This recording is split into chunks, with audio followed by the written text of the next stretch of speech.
Most people assume manipulation looks obvious, a loud, controlling presence that's easy to spot and easier to walk away from. But the most damaging manipulation rarely announces itself.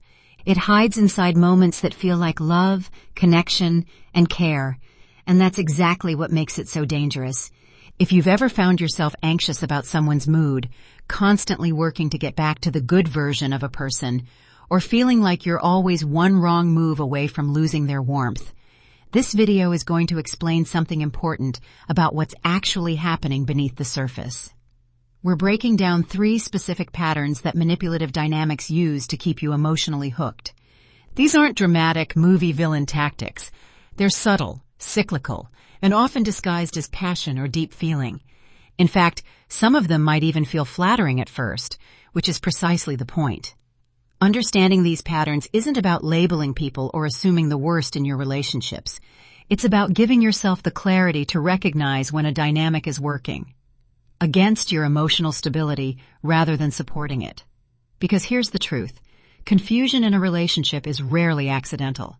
And once you see how these cycles are structured, you won't be able to unsee them. Let's get into it. Number 3. The guilt-driven reconciliation phase.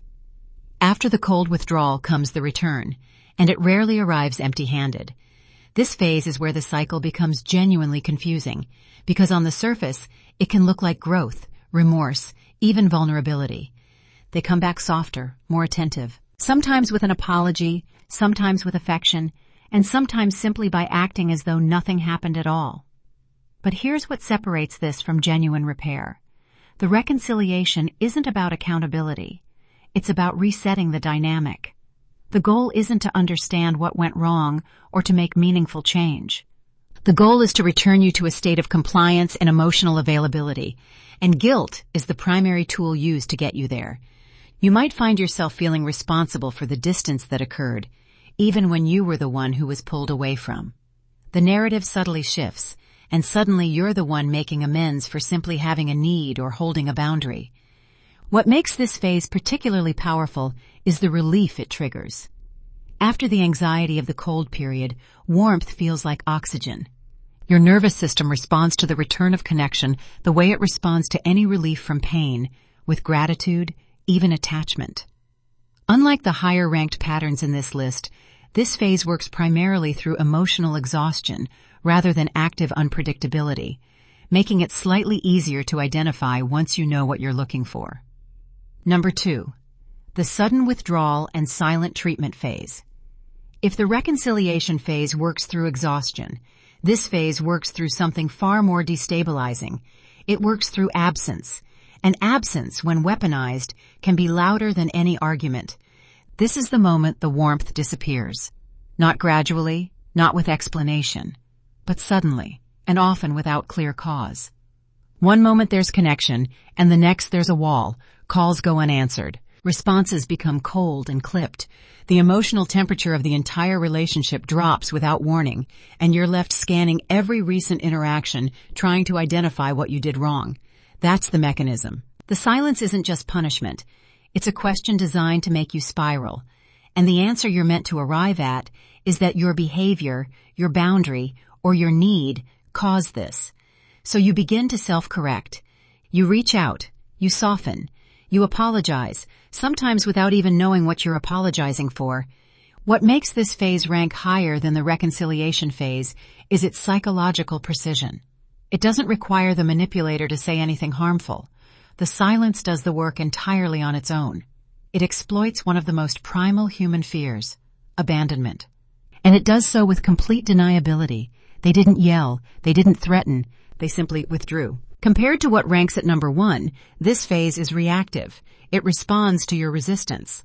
The top pattern, however, doesn't wait for resistance at all. Number 1, the euphoric love bombing phase. This is where the cycle begins, and why it's so devastatingly effective. Before the withdrawal can hurt you, and before the guilt can move you, something has to make you care deeply enough for any of it to matter. That something is love bombing, and it is the foundation upon which the entire manipulative dynamic is built. In this phase, attention is overwhelming and intoxicating. You are made to feel singular, like the most seen, most understood, most valued person in someone's world.